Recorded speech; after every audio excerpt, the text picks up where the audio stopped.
তুমি কি মনে করছো সে ধার্মিক তোমাকে তাহাজ্জুদ পড়াবে, সে ধার্মিকে তোমাকে সে সিগারেট খেতে না করে 5 ওয়াক্ত নামাজ পড়তে বলে, মেয়ে মাদ্রাসায় পড়েছে, মেয়ে অনেক ধার্মিক, মেয়ে বোরখা পরে, কেউ ওর চোখ দেখে নাই, কেউ যদি ওর চোখ না দেখে, ও যদি এত ধার্মিক হয়, ও যদি এত ভালো হয়, তুমি কিভাবে তার প্রেমে পড়ো?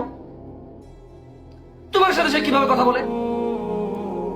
তোমাকে একটা কথা বলি বোন, তোমার বয়স 15, ছেলের বয়স 18, এখন তোমার বয়স 25, ছেলের বয়স 28, তোমার সাথে ছেলে কথা বলে 10 বছর।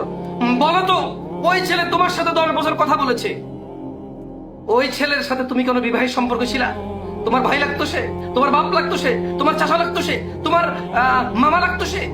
তোমার সাথে 10 বছর কথা বলেছে, তুমি এটাকে অন্যায় মনে করনি, তুমি এটাকে খারাপ মনে করনি। ওই ছেলের জন্য তো 4টা বিবাহ জায়েজ। তোমাকে আজকে বিবাহ করার পরে যদি কালকে আরেকটা মেয়ের সাথে 10 বছর কথা বলে, তুমি কেন অন্যায় মনে করো? কেন তুমি অন্যায় মনে করো? তোমার বয়স 15, তার বয়স এখন 28, তোমার বয়স এখন 25। 10 বছর সে কি সম্পর্কে তোমার সাথে কথা বলেছে? 10 বছর সে কোন সম্পর্কে ভিত্তিতে তোমার সাথে কথা বলেছে? 10 বছর যখন সে তোমার সাথে বিবাহ সম্পর্ক না থাকার কারণে সে কথা বলছে, তুমি তাকে খারাপ মনে করনি। যেদিনই তোমাকে বিয়ে করলো, 2 বছর পরে অন্য কারোর সাথে কথা বললো, তুমি মনে করো যে ও এটা তো খুব খারাপ, বাজে চরিত্র, দুশ্চরিত্র, একে তালাক দেওয়া উচিত, এর সাথে সংসার করা উচিত না। কেন? বাজে চরিত্রের পুরুষ, সে ঘরে বউ রেখে আরেকজনের সাথে কথা বলে। আরে তার জন্য তো 4টা বিবাহ জায়েজ।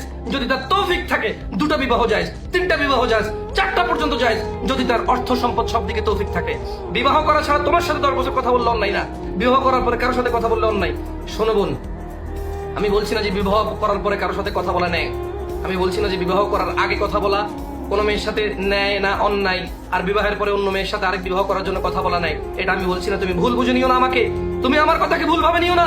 আমি বলতে চাচ্ছি, তুমি যদি তার স্ত্রী হও, তোমাকে রেখে যদি সে অন্য কোনো মহিলার সাথে কথা বলে বিয়ে করার জন্য, তুমি তাকে দুশ্চরিত্র বলো, মনে রেখো তুমি তার বিবাহিত স্ত্রী না, তোমাকে সে এখনো বিয়ে করেনি, তোমার সাথে সে কথা বলে, সে একটা দুশ্চরিত্র।